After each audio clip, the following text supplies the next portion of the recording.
शिक्षक साथियों, आपका एक बार फिर से स्वागत है आपके अपने channel total knowledge education channel पर। हम देख रहे हैं सेवारत शिक्षकों के लिए पात्रता परीक्षा या टीईटी अनिवार्य कर दी गई है। उससे संबंधित नोटिफिकेशन भी जारी हो गया है और उसमें जो पाठ्यक्रम दिया गया है उस पाठ्यक्रम पर आधारित यहाँ पर हम देख रहे हैं कुछ महत्वपूर्ण प्रश्न। जैसे आप यहाँ देखें, माध्यमिक शिक्षक पात्रता परीक्षा विषय शिक्षा शास्त्र, शिक्षा शास्त्र भी पाठ्यक्रम में शामिल किया गया है। तो शिक्षा शास्त्र से संबंधित या पेडागोजी से संबंधित यहाँ पर हम कुछ क्वेश्चन देखेंगे। तो देखें भाग 1 में शिक्षण अधिगम सिद्धांत एवं विधियाँ, इससे संबंधित प्रश्न देख लेते हैं। ब्लूम के संशोधित करणीय वर्गीकरण के अनुसार संज्ञात्मक क्षेत्र का सर्वोच्च स्तर कौन सा है? 4 विकल्प दिए गए हैं, मूल्यांकन, विश्लेषण, सृजन या रचना और अनुप्रयोग। तो इसका जो सही उत्तर होगा वह सी होगा, सृजन या रचना। दूसरा प्रश्न है, माध्यमिक स्तर के विद्यार्थियों में अमूर्त चिंतन के विकास हेतु कौन सी शिक्षण विधि सर्वाधिक उपयुक्त है? तो 4 विकल्प में से सही उत्तर होगा बी, समस्या समाधान विधि। आगमन विधि का सही शिक्षण सूत्र क्या है? तो 4 विकल्प दिए गए हैं, इनमें सही उत्तर होगा सी, विशिष्ट से सामान्य की ओर। अगला प्रश्न, सूक्ष्म शिक्षण चक्र की कुल प्रमाणिक अवधि कितनी होती है? तो बी विकल्प सही है, यहाँ पर 36 मिनट। प्रोजेक्ट विधि के जनक कौन है? 4 यहाँ पर नाम दिए गए हैं, सही उत्तर होगा बी, WH किलपैट्रिक। अगला प्रश्न, शिक्षण के अंतः क्रियात्मक चरण में शिक्षक की मुख्य भूमिका क्या होती है? पाठ योजना का निर्माण करना, कक्षा में निदान एवं प्रत्युत्तर, अधिगम का अंत मूल्यांकन या गृह कार्य की जांच करना। तो सही उत्तर होगा कक्षा में निदान एवं प्रत्युत्तर। फ्लैंडर्स की अंतःक्रिया विश्लेषण प्रणाली में कक्षा की वाचिक अंतःक्रिया को कितने श्रेणियों में बांटा गया है? तो इन्हें 10 श्रेणियों में बांटा गया है। सहयोगात्मक अधिगम में शिक्षक की भूमिका क्या होती है? एक सुगमकर्ता एवं मार्गदर्शक। यह है सहयोगात्मक अधिगम में शिक्षक की भूमिका होती है। व्याख्यान प्रदर्शन विधि की मुख्य सीमा क्या है? तो 4 विकल्प में से सही उत्तर होगा, इसमें विद्यार्थी केवल निष्क्रिय श्रोता या दर्शक रह जाते हैं व्याख्यान प्रदर्शन विधि में। अगला प्रश्न, हार्वर्ड की 5 पदीय प्रणाली का सही क्रम क्या है? तो ये जो क्रम यहाँ पर दिया गया है, प्रस्तावना, प्रस्तुतिकरण, तुलना या संबद्धता, सामान्यीकरण और प्रयोग, यह सही है। अब भाग 2 में हम देखें किशोर मनोविज्ञान एवं बाल विकास। प्रश्न है, किशोरावस्था को तनाव, तूफान, संघर्ष में विरोध की अवस्था किसने कहा है? तो यहाँ पर जो बी उत्तर है वह सही होगा, स्टैनली हॉल ने। अगला प्रश्न है, जीन पियाजे के संज्ञात्मक विकास सिद्धांत के अनुसार माध्यमिक स्तर के छात्र 11 से 15 वर्ष की आयु वाले किस अवस्था में होते हैं? तो उत्तर होगा डी, औपचारिक संक्रियात्मक अवस्था। अगला प्रश्न देखें, वाइगोत्स्की के अनुसार समीपस्थ विकास का क्षेत्र क्या प्रदर्शित करता है?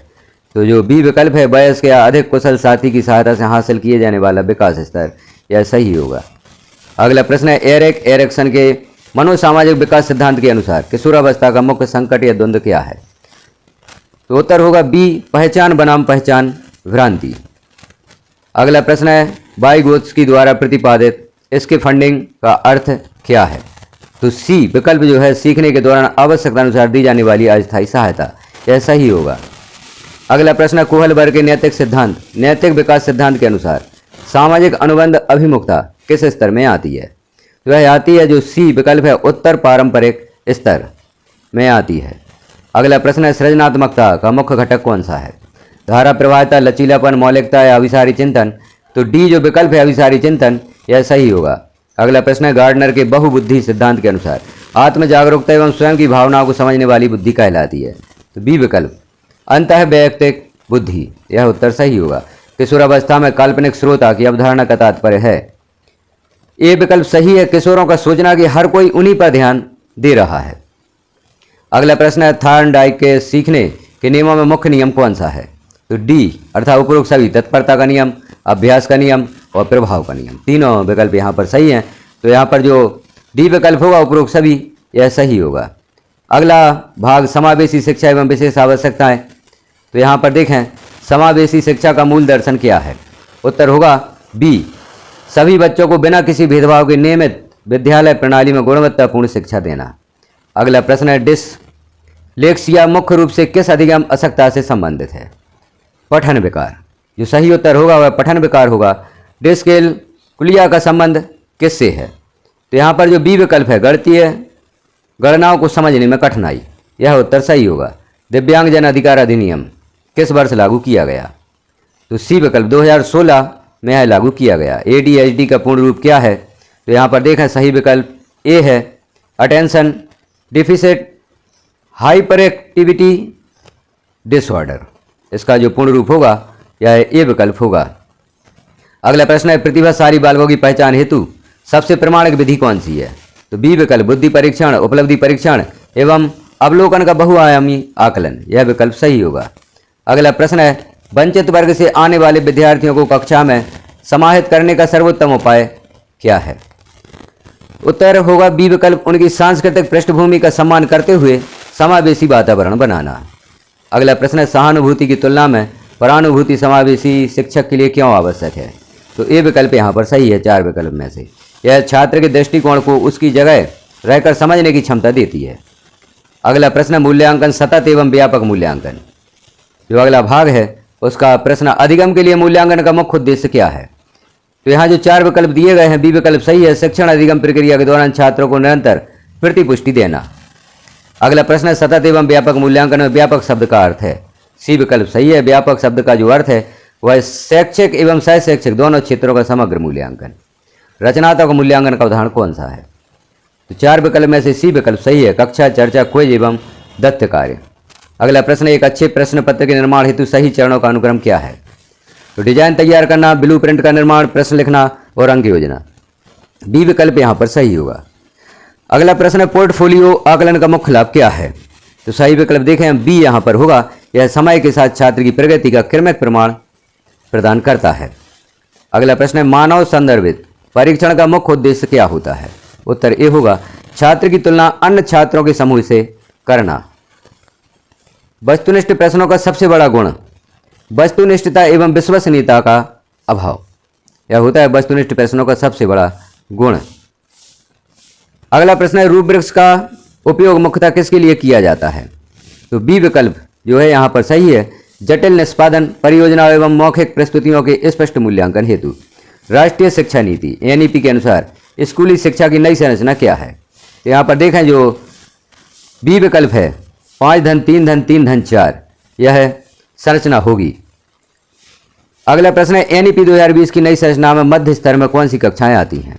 तो मध्य स्तर में कक्षा 6 से 8 यहाँ पर आती हैं, तो बी विकल्प सही होगा। अगला प्रश्न है, NCF 2005 के अनुसार ज्ञान को किससे जोड़ना शिक्षण का मुख्य मार्गदर्शक सिद्धांत है? तो इसके लिए बी विकल्प सही होगा, बाहरी जीवन से। अगला प्रश्न है, NEP 2020 के अनुसार मूल्यांकन प्रणाली में सुधार हेतु किस राष्ट्रीय मूल्यांकन केंद्र की स्थापना का प्रस्ताव है? तो बी परख। NEP 2020 के अनुसार मूल्यांकन प्रणाली में सुधार हेतु परख राष्ट्रीय मूल्यांकन केंद्र स्थापना का प्रस्ताव है। NCFSE 2023 राष्ट्रीय पाठ्यचर्या रूपरेखा स्कूली शिक्षा किस आयु वर्ग के लिए तैयार की गई है? तो बी विकल्प यहाँ पर सही है, 3 से 18 वर्ष के लिए। माध्यमिक स्तर पर NEP 2020 का मुख्य बल किस पर है? तो देखें जो बी विकल्प है वह सही होगा, बहुविषयकता, आलोचनात्मक चिंतन एवं विषय चयन का विकल्प। अगला भाग है कक्षा प्रबंधन, प्रेरणा एवं मार्गदर्शन। इसका प्रश्न है, अभिप्रेरणा के द्विकारक सिद्धांत का प्रतिपादन किसने किया था? तो जो हर्ज वर्ग हैं इन्होंने अभिप्रेरणा के द्विकारक सिद्धांत का प्रतिपादन किया था, बी विकल्प सही होगा। आंतरिक अभिप्रेरणा का सबसे अच्छा उदाहरण कौन सा है? तो सी विकल्प है यहाँ पर, विषय में रुचि एवं आत्मसंतुष्टि के लिए पढ़ना। और जो 3 विकल्प दिए गए हैं वह सही नहीं है। अगला प्रश्न है, मेस्लो के आवश्यकता अनुक्रम सिद्धांत में उच्चतम स्तर की आवश्यकता कौन सी है? तो सी विकल्प सही होगा, आत्मसिद्धि। कक्षा में अनुशासनात्मक समस्याओं को कम करने का सबसे प्रभावी तरीका क्या है? बी विकल्प शिक्षण को अर्थपूर्ण, रोचक एवं छात्र केंद्रित बनाना। अगला प्रश्न है, मार्गदर्शन और परामर्श में मुख्य अंतर यह है कि? तो ए विकल्प सही होगा, मार्गदर्शन व्यापक है जबकि परामर्श एवं व्यक्तिगत एवं गहन प्रक्रिया है। अगला प्रश्न है, क्रियात्मक अनुसंधान का मुख्य उद्देश्य क्या है? बी विकल्प यहाँ पर जो है सही है, कक्षा एवं विद्यालय की तात्कालिक व्यवहारिक समस्याओं का समाधान करना। अगला प्रश्न है, क्रियात्मक अनुसंधान का प्रथम चरण कौन सा है? तो बी विकल्प समस्या की पहचान, यह सही होगा। अगला प्रश्न है, शिक्षण में ICT के समावेश का मुख्य लाभ क्या है? तो ICT के समावेश का मुख्य लाभ अधिगम को अधिक संवादात्मक, दृश्य, श्रव्य एवं प्रभावी बनाना, यह विकल्प सही होगा। भाग 7 देखा, उन्नत शिक्षा शास्त्र एवं शिक्षण विधियां। प्रश्न है, सूक्ष्म शिक्षण के प्रवर्तक कौन है? तो DW Allen सूक्ष्म शिक्षण के प्रवर्तक हैं, ए विकल्प सही होगा। दल शिक्षण का सर्वप्रथम प्रयोग कहाँ हुआ था? तो सी अमेरिका में दल शिक्षण का सर्वप्रथम प्रयोग हुआ था। अभिक्रमक अनुदेशन का सिद्धांत किस पर आधारित है? या बी विकल्प क्रिया प्रसूत अनुबंधन स्किनर के सिद्धांत पर आधारित है। निगमनात्मक विधि में शिक्षण किस दिशा में अग्रसर होता है? उत्तर होगा बी विकल्प नियम से उदाहरण की ओर। अगला प्रश्न है समस्या समाधान किस विधि का प्रथम चरण कौन सा है? समस्या समाधान विधि का प्रथम चरण कौन सा है? तो उत्तर बी होगा समस्या की पहचान या जागरूकता। अगला प्रश्न है मानसिक उद्वेलन या विचार आवेश तकनीक का प्रयोग मुख्यतः किसके विकास हेतु किया जाता है? तो जो बी विकल्प है यहाँ पर सृजनात्मकता के लिए किया जाता है। निदानात्मक परीक्षण का मुख्य उद्देश्य क्या है? तो बी विकल्प होगा यहाँ पर सही, छात्रों की सीखने संबंधी कठिनाइयों एवं कमियों के कारणों का पता लगाना। अगला प्रश्न है उपचारात्मक शिक्षण कब प्रदान किया जाता है? तो निदानात्मक परीक्षण के बाद उपचारात्मक शिक्षण प्रदान किया जाता है। अगला प्रश्न है एडवांस ऑर्गेनाइजर मॉडल के प्रतिपादक कौन है? तो David Ausubel advance organiser model के प्रतिपादक हैं। अगला प्रश्न है जेरोम ब्रूनर के संज्ञानात्मक विकास सिद्धांत के अनुसार अवस्थाओं का सही क्रम है? तो ए विकल्प जो है वह सही है, इनएक्टिव, आइकोनिक और सिंबोलिक। अगला प्रश्न है ऑपरेटिव कंडीशनिंग में सुदृढ़ीकरण का अर्थ क्या है? तो उत्तर होगा ए सही विकल्प होगा, अनुक्रिया की संभावना को बढ़ावा। अंतर्दृष्टि का सिद्धांत किसने दिया था? तो उत्तर सही होगा सी, गेस्टाल्टवादियों, कोहलर, कोपका, बर्टाइमर। यह विकल्प सही होगा। थार्नाइट के प्रभाव के नियम पर अधिगम की कौन सी आधुनिक अवधारणा आधारित है? तो बी विकल्प सही है, पुनर्वलन। स्वधारणा के निर्माण में सबसे महत्वपूर्ण कारक कौन सा है? उत्तर होगा यहाँ पर बी, सामाजिक अंतःक्रिया एवं वातावरण से प्राप्त अनुभव। अगला प्रश्न है माध्यमिक कक्षाओं में समालोचनात्मक चिंतन को बढ़ावा देने के लिए शिक्षक को क्या करना चाहिए? तो बी विकल्प जो है यहाँ पर सही है, खुले अंत वाले प्रश्न एवं परिचर्चा आयोजित करना। यहाँ पर हम मुख्य रूप से उत्तर ही देख रहे हैं क्योंकि प्रश्न अधिक हैं, समय अधिक लग सकता है, वीडियो की लंबाई भी अधिक हो सकती है, तो हम सिर्फ यहाँ पर प्रश्न और उत्तर देख रहे हैं। अगला प्रश्न है समान अनुभूति एवं संवेगात्मक बुद्धि के प्रतिपादक के रूप में किसे जाना जाता है? तो बी विकल्प यहाँ पर सही होगा, डैनियल गोलमैन। अगला प्रश्न है बुद्धि लब्धि या IQ निकालने का सही सूत्र। तो यहाँ पर जो ए सूत्र है IQ बराबर मानसिक आयु बटे वास्तविक आयु गुणा 100, यह सूत्र सही है। अगला प्रश्न है व्यक्तिगत अंतर का संज्ञान लेते हुए शिक्षक को क्या रणनीति अपनानी चाहिए? तो बी विकल्प विभेदित अनुदेशन, यह विकल्प यहाँ पर सही होगा। समावेशी कक्षा में एक शिक्षक को किस प्रकार का वातावरण निर्मित करना चाहिए? उत्तर होगा बी, भयमुक्त, सहयोगात्मक एवं बाल केंद्रित। अगला प्रश्न है यूनिवर्सल डिजाइन फॉर लर्निंग का मुख्य उद्देश्य क्या है? ए विकल्प सही होगा, सभी प्रकार के शिक्षार्थियों की जरूरतों को पूरा करने के लिए लचीला पाठ्यक्रम प्रदान करना। अगला प्रश्न है CCE के अंतर्गत फॉर्मेटिव असेसमेंट FA का कुल भार कितना होता है पारंपरिक मानक के अनुसार? तो बी विकल्प सही होगा, 40%। अगला प्रश्न है मापन और मूल्यांकन में मुख्य अंतर यह है कि ए विकल्प सही होगा, मापन मात्रात्मक है जबकि मूल्यांकन मात्रात्मक एवं गुणात्मक दोनों है। अगला प्रश्न है मूल्यांकन का विश्वसनीयता गुण क्या दर्शाता है? तो ए विकल्प सही होगा, बार बार परीक्षण करने पर भी परिणामों में निरंतरता या समानता। अगला प्रश्न है मूल्यांकन की वैधता का क्या अर्थ है? तो ए विकल्प सही होगा, परीक्षण का उसी उद्देश्य को मापना जिसके लिए उसका निर्माण हुआ है। अगला प्रश्न सतत एवं व्यापक मूल्यांकन या CCE का मुख्य बल किस पर है? ए विकल्प सही होगा, बालकों के अधिगम में निरंतर सुधार एवं सर्वांगीण विकास पर। अगला प्रश्न है RT एक्ट 2009 की किस धारा के तहत छात्र शिक्षक अनुपात निर्धारित किया गया? तो ए विकल्प सही होगा, धारा 25 के अंतर्गत RT एक्ट 2009 की धारा के तहत शिक्षक छात्र अनुपात निर्धारित किया गया। अगला प्रश्न है RT 2009 के तहत माध्यमिक या उच्च माध्यमिक स्तर पर छात्र शिक्षक अनुपात कितना होना चाहिए? तो बी विकल्प सही है, 35:1 होना चाहिए। NEP 2020 में FLN का पूर्ण रूप क्या है? तो यह होगा ए, फाउंडेशनल लिटरेसी एंड न्यूमेरेसी। अगला प्रश्न है राष्ट्रीय शिक्षा नीति 2020 में प्राथमिक कक्षाओं में किस भाषा को शिक्षण का माध्यम बनाने के लिए सिफारिश की गई? तो बी, मातृभाषा या स्थानीय भाषा कम से कम कक्षा 5 तक। NCF 2005 के अनुसार शिक्षक की भूमिका होनी चाहिए सुगमकर्ता। यहाँ पर जो बी विकल्प है यह सही होगा।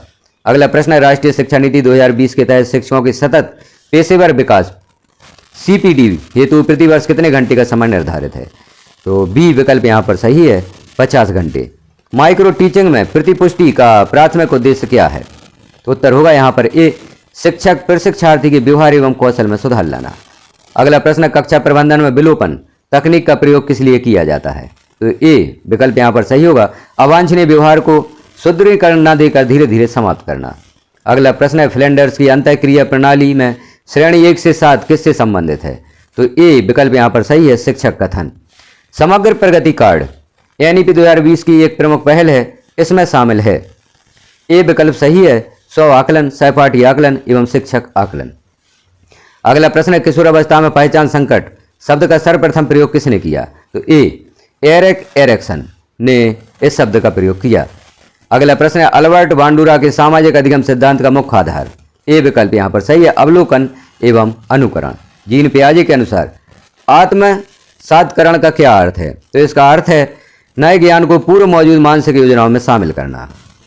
अगला प्रश्न है, जीन पियाजे के अनुसार समायोजन का अर्थ क्या है? तो यहाँ पर भी ए विकल्प सही है, नई जानकारी के कारण मौजूदा स्कीमों में संशोधन या परिवर्तन करना। अगला प्रश्न है, मेटाकॉग्निशन या परसंज्ञान का तात्पर्य क्या है? तो ए है, जो ए विकल्प है वह सही है, अपनी ही चिंतन या सीखने की प्रक्रिया के बारे में सोचना, उस पर नियंत्रण रखना। अगला प्रश्न, एक समावेशी शिक्षक के रूप में दृष्टिबाधित विद्यार्थी के लिए सबसे उपयुक्त रणनीति क्या होगी? तो उत्तर ए सही होगा, स्पर्शनीय एवं दृश्य श्रव्य सामग्री का उपयोग करना। अधिगम अंतरण का समान तत्व सिद्धांत किसने दिया? तो यह सिद्धांत दिया था E.L. थॉर्नडाइक ने। अगला प्रश्न है, शिक्षण अधिगम सामग्री TLM के चयन का मुख्य मानदंड क्या होना चाहिए? कम खर्चीला होना या प्रासंगिक उद्देश्य आधारित एवं अधिगम को सुगम बनाने वाला, केवल बाजार से खरीदा गया होना या आकार में बड़ा होना? तो बी विकल्प सही है, प्रासंगिक उद्देश्य आधारित एवं अधिगम को सुगम बनाने वाला। अगला प्रश्न है, पोर्टफोलियो और एनेक्डोटल रिकॉर्ड में क्या अंतर है? ए विकल्प सही होगा, एनेक्डोटल रिकॉर्ड विशिष्ट घटनाओं का संक्षिप्त विवरण है, जबकि पोर्टफोलियो कार्यों का क्रमिक संग्रह है। अगला प्रश्न है, आकलन का उद्देश्य होना चाहिए? ए विकल्प सही है, सीखने में सुधार करना और शिक्षण प्रक्रिया को बेहतर बनाना। अगला प्रश्न है, स्केप फोल्डिंग शब्द का प्रयोग सर्वप्रथम मनोविश्लेषण या मनोविज्ञान में किसने लोकप्रिय बनाया? तो ए विकल्प सही होगा, जेरोम ब्रूनर ने। ब्लूम के ज्ञानात्मक पक्ष में अनुप्रयोग का अर्थ है? ए विकल्प सही है, प्राप्त ज्ञान को नई और व्यवहारिक स्थितियों में लागू करना। अगला प्रश्न है, ज्ञान निर्मितवाद के अनुसार बालक की भूमिका होती है? ए विकल्प सही है, ज्ञान का सक्रिय निर्माता। अगला प्रश्न है, कक्षा में प्रश्न पूछने की कला शिक्षक के लिए क्यों महत्वपूर्ण है? ए विकल्प यहाँ पर सही होगा, छात्रों में जिज्ञासा, समालोचनात्मक सोच और सक्रिय भागीदारी बढ़ाने हेतु कक्षा में प्रश्न पूछने की कला शिक्षक के लिए महत्वपूर्ण है। अब देखें अंतिम प्रश्न, शिक्षक प्रभावशीलता का सबसे बड़ा कारक माना जाता है? तो ए विकल्प यहाँ पर सही होगा, विषय वस्तु पर अधिकार एवं संप्रेषण कौशल। तो यहाँ पर हमने देखे यह महत्वपूर्ण प्रश्न जो आपकी माध्यमिक शिक्षक पात्रता परीक्षा हेतु सभी विषयों के लिए आवश्यक है, सभी विषयों के शिक्षक के लिए। यह जो हमने यहाँ पर अध्ययन सामग्री देखी यह आवश्यक है, तो सभी विषयों के शिक्षक इसे अवश्य देखें। और यह वीडियो आपको प्राप्त होता है तो अन्य साथियों में शेयर अवश्य करें। इस प्रकार की और भी पाठ्यक्रम से संबंधित अध्ययन सामग्री देखने हेतु हमारे साथ बने रहें। चैनल को सब्सक्राइब कर लें, बेल आइकन को क्लिक कर ऑल पर प्रेस कर दें, ताकि इस प्रकार की महत्वपूर्ण जानकारी आपको नोटिफिकेशन के रूप में प्राप्त हो सकें। प्रश्न अच्छे लगे हों, जानकारी अच्छी लगी हो तो एक लाइक करें और कमेंट अवश्य करें, ताकि आगे की अध्ययन सामग्री भी आपको प्रदान की जा सके। धन्यवाद।